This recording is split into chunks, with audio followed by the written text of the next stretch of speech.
Message de souverain patriarche Zosim, le Saint-Esprit est mon guide. Quatrième partie. Seigneur, bénis-moi. Dans le dernier sermon, nous avons dit que si Dieu me bénit, nous parlerons un peu de l'amour pour Dieu. Je ne peux pas en dire beaucoup, car ces sermons portent sur la nature même de la divinité. Un homme pécheur ainsi peu sur ce sujet. Le Seigneur m'a dit un jour que si j'enseignais aux gens le sentiment que je n'ai pas moi-même prouvé pour Dieu, par exemple en citant des livres, alors le Seigneur ne donnerait aucune force à mes paroles. Dire quelque chose que l'on n'a pas éprouvé dans son cœur est à la fois du pharisisme et de l'hypocrisie, ce qui conduit à l'orgueil, à l'arrogance et à la cruauté. Par conséquent, ma parole sur le sentiment d'amour pour Dieu sera ce que par la grâce de Dieu je ressens moi-même. Le Seigneur n'y vient toujours qu'au cœur apaisé. Et s'il voit qu'une personne est toujours prête à se sacrifier pour Dieu et pour les autres, alors c'est à elle qu'il révèle le sentiment spirituel de l'amour. Notre Seigneur est un amoureux de l'humanité. C'est pourquoi l'amour pour le Créateur est toujours combiné à l'amour pour les autres. Notre Christ est impenément riche en dons spirituels. C'est pourquoi le sentiment d'amour envers Dieu comporte différents degrés de joie et de sensations inhérentes. Par exemple, l'amour pour Dieu se manifeste par la vision et la contemplation intelligente du Créateur lui-même. On est tellement émerveillé et indiciblement heureux devant la beauté de Dieu lui-même, sa magnificence, sa générosité, son amour, sa sagesse, etc.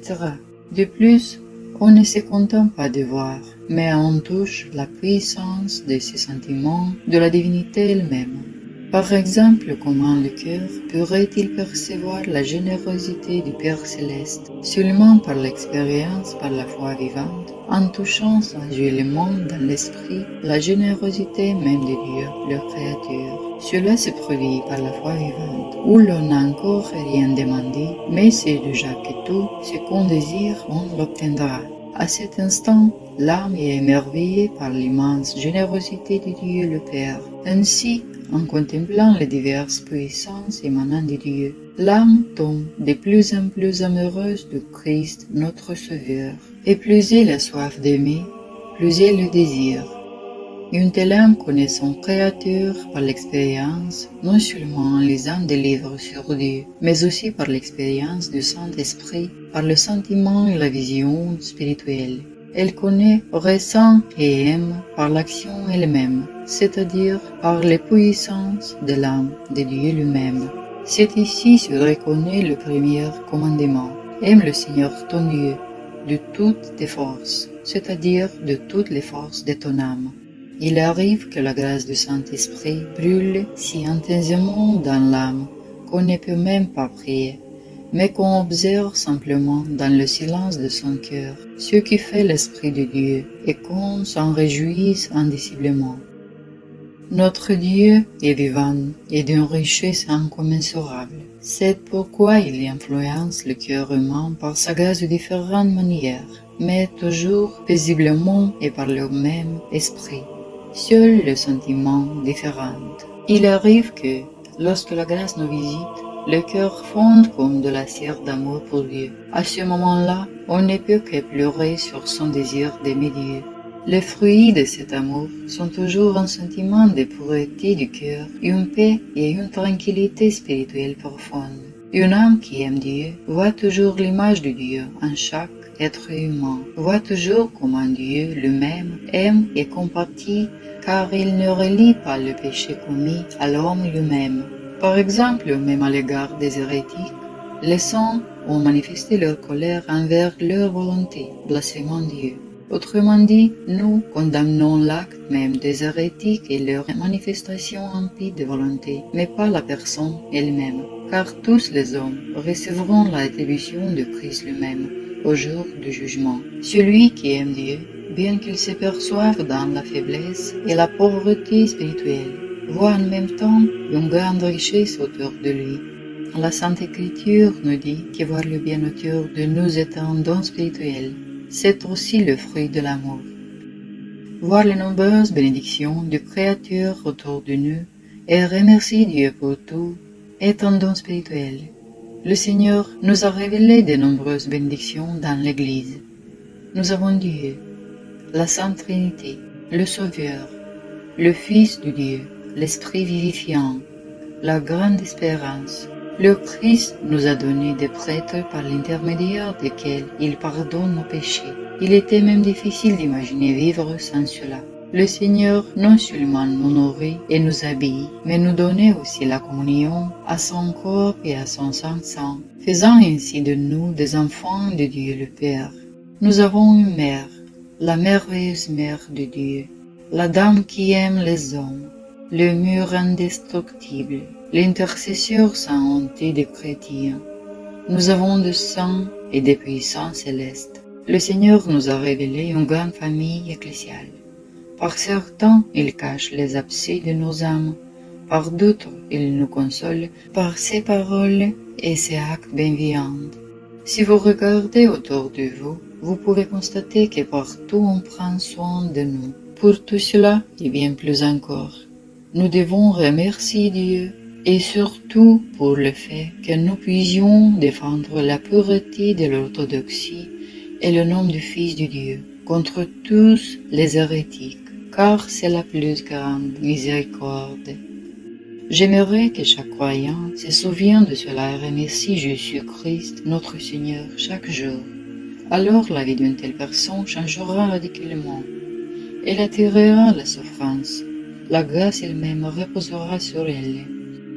En tel état d'âme et une lumière dans les ténèbres du monde, je souhaite et je prie pour que nous tous, dans l'Empire tsariste, soyons sanctifiés par une telle lumière.